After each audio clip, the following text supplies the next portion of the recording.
4 things you need to know before buying whole grain bread. Bread is a simple food, but buying one that's actually good for you can get complicated.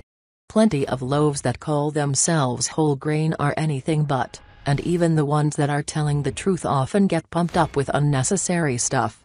Here, 4 ways to ensure that the bread you're buying is clean. 1.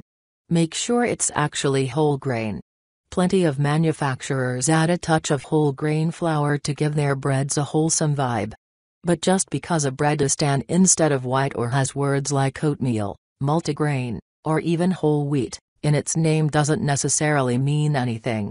To figure out whether your bread is really a good source of whole grains, check the ingredients list. Ingredients are listed in order of weight, says registered dietitian Jessica Cording. So the closer an ingredient is to the top of the list, the greater percentage of that ingredient is in your bread. First up should always be something with the word whole in the name, like whole wheat. Otherwise, it's just refined flour. Here are some of the most delicious gluten-free breads you can find. 2. Steer clear of funky ingredients. You don't actually need a ton of stuff to make good bread. And yet, the ingredient lists on some sandwich loaves go on and on and on. For instance, manufacturers sometimes like to add caramel coloring to make their bread look browner and appear healthier than it actually is. But nobody needs fake color in their bread, so steer clear. Other stuff to avoid? Texturizing agents or dough conditioners like phosphates, modified food starches, or azotic carbonamide. Yup. That's the yoga mat chemical, which might be thrown in to make bread softer and squishier.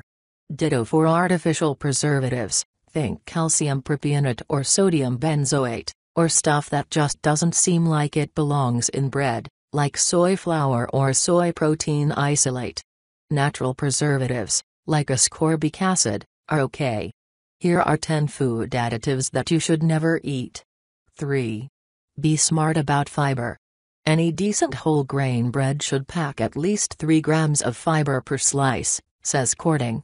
What's more, that fiber should come from the whole grains themselves. Need more fiber? Here are 10 foods that help you poop. Often, breads labeled as high fiber get their extra roughage from added sources like inulin, an ingredient that isn't necessarily bad, per se. But it's best to get fiber from a range of different foods, and you're more likely to get only one type of fiber when you eat foods that contain added forms of the stuff, Cording says. 4. Look at the sodium and sugar levels. Sweet, nutty whole grains deliver plenty of flavor on their own, so you don't need a bread that's tricked out with tons of extra sugar or sodium. Look for loaves that have less than 200 milligrams of sodium and no more than 2 grams sugar per slice, says Cording. And always pick breads made with natural sweeteners over highly processed ones, think honey, molasses, or even evaporated cane juice over high fructose corn syrup. Here are 56 different names for sugar. Look for these at the store. Don't have time to read 9,000 bread labels at the supermarket? Reach for one of our clean picks instead. We like Rudy's Organic Bakery 100% whole wheat bread, Ezekiel 7 Sprouted Grains Bread, Vermont Bread Company Organic Whole Wheat, and Trader Joe's Multigrain Fiber Bread.